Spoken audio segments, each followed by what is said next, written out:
Hi everybody. Today inshallah we'll talk about the principles of living organisms classification.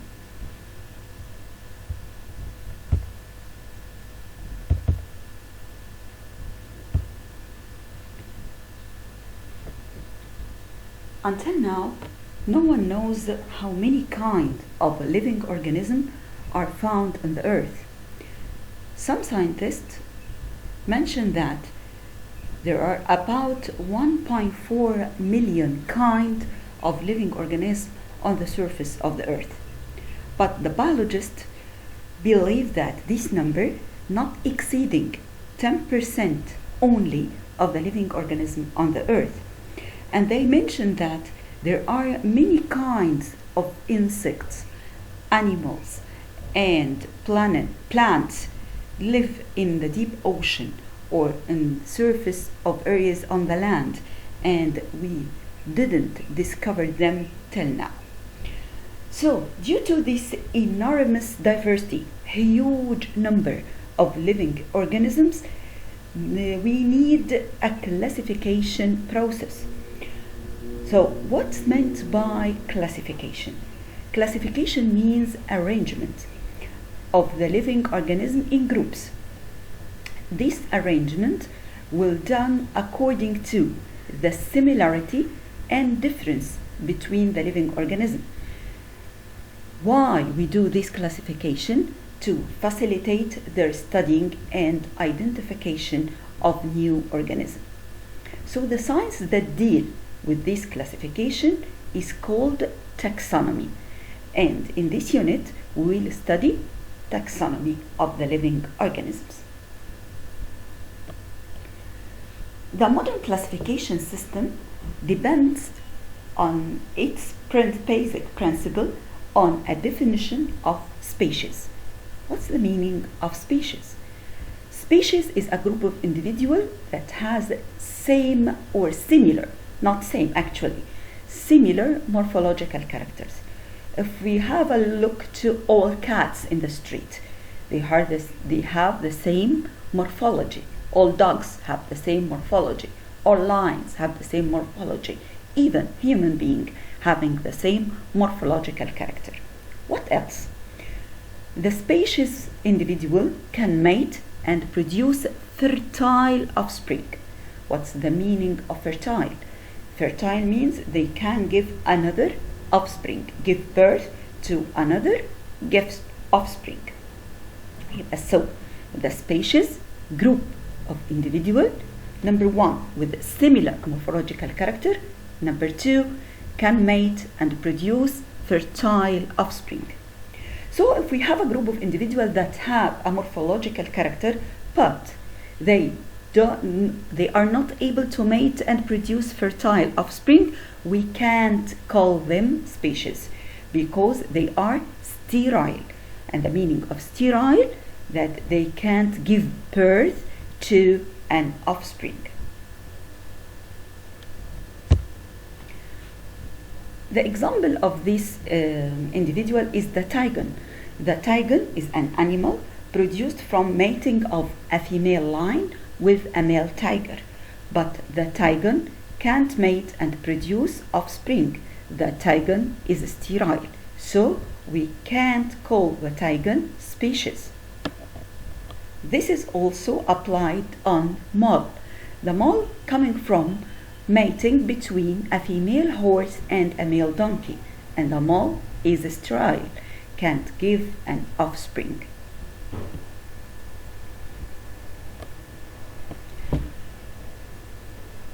Taxonomic hierarchy. What's the meaning of hierarchy? Hierarchy means levels or group of arrangement. And in taxonomic hierarchy, we have 7 levels or 7 groups in classification. But before we're talking about the taxonomic hierarchy, let's have a look at the meaning of hierarchy.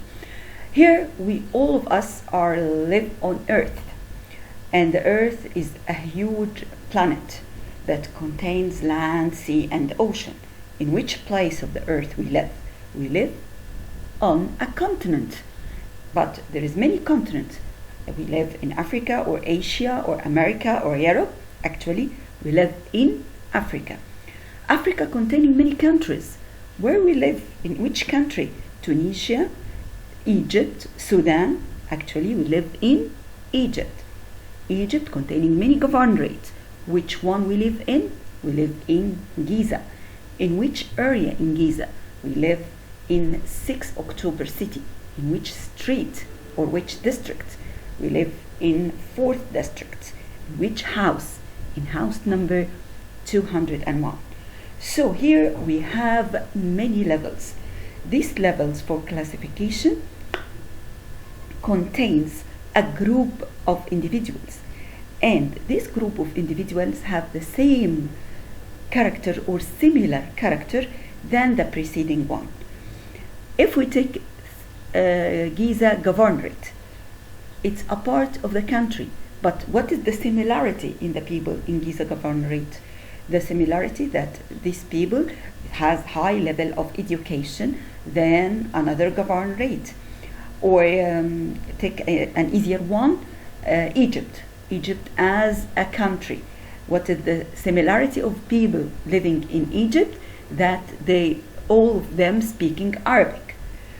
Other countries in Africa, similar to Morocco, not all of them speaking Arabic, some of them speaking French as a first language.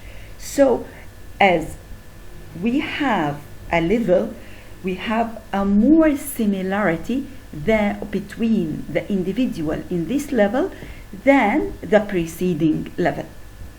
This is applied on classification of the living organism, as each group has more similar character than the preceding one.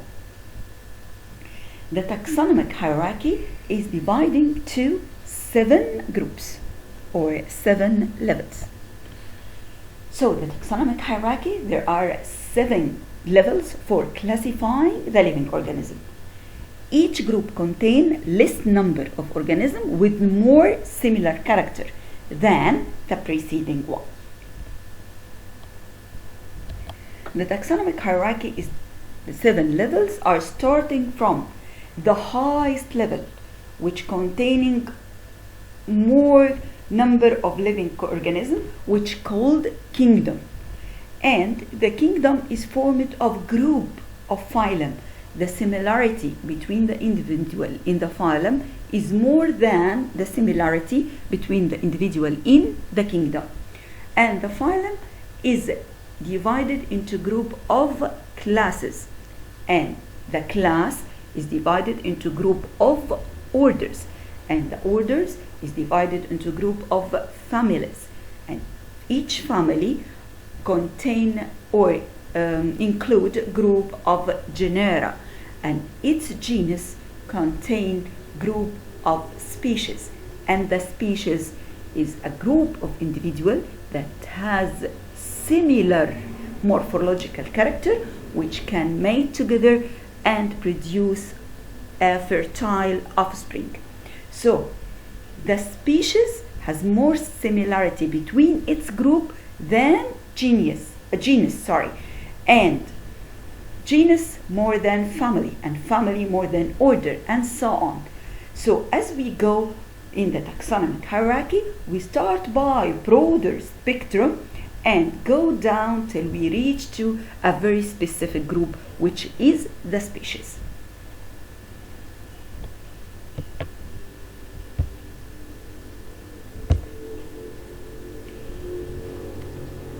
How we can name the living organism?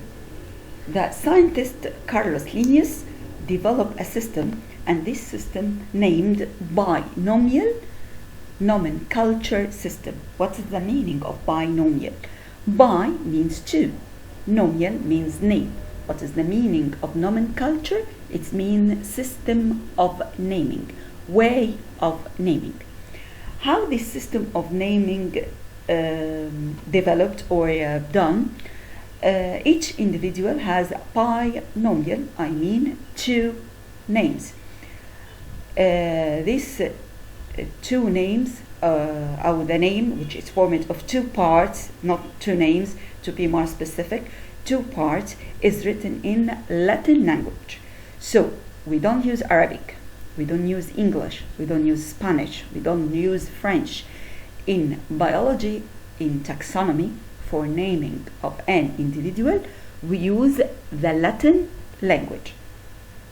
And this name, when we write it in italic letter, which is a tilted one, or we write it normally and we underline it.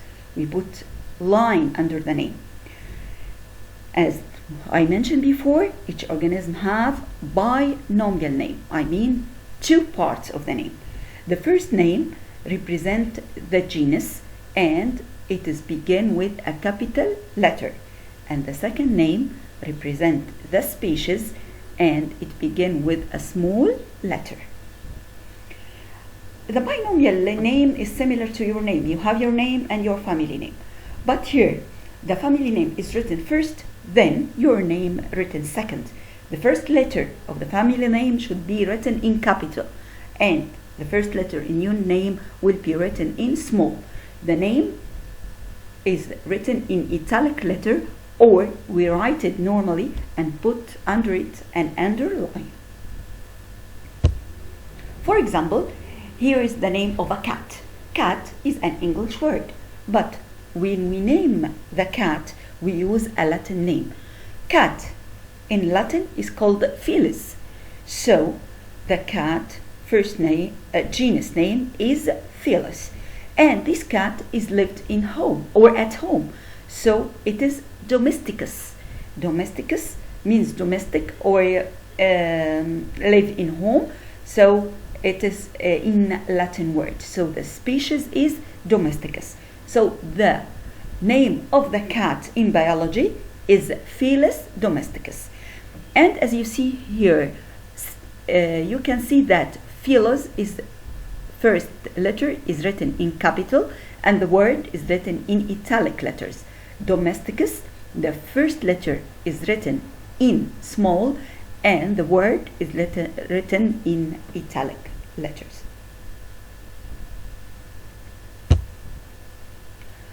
What about the dichotomous key? What's meant by dichotomous key? It's a way to know the unknown organism. How we can know the unknown organism? By series of description. If we have an unknown organism, we should describe it to know what it is. It's similar to a play that we played when we were children, which is Arosti. You have a lot of descriptions, and from this description you can identify the organism. This is what happens actually in dichotomous key. It's a series of description, but this description is ordered in pairs. We give you two description, and these two descriptions are different from each other. And by knowing which part or this organism belong to, you can identify the organism. To understand the object, let's have this example. If you have the last picture in this photo, I don't know what is the name of this organism. I give you this picture alone and I said you should know what is this organism. First of all, I will told you that this is a winged insect. So here in dichotomous key we have wingless insect and winged insect. We will go to winged one. So the second description, I will told you that this winged insect have two pairs of wings. In dichotomous key, he gives you one pair of wings and two pairs of wings. We will go to two pairs of wings. And then I told you it has a transparent wings.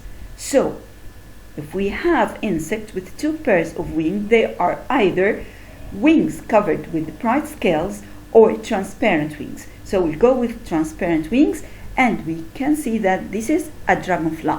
So we can identify that the picture is related to dragonfly. Let's have another example. If I give you the second picture without a name, and I told you it's a winged insect, so we'll go with winged insect. But the second step, I told you that it has one pair of wings. Now we don't go to the two pairs, we go to one pair. And this one pair of insects have two parts. I told you it legs shorter than the body, so you can know that this picture will be a fly, and so on. So he will give you a picture without a name and give you a description for this picture, and through the dichotomous key you are able to reach the name of this organism. Thank you for your attention. See you soon, inshallah.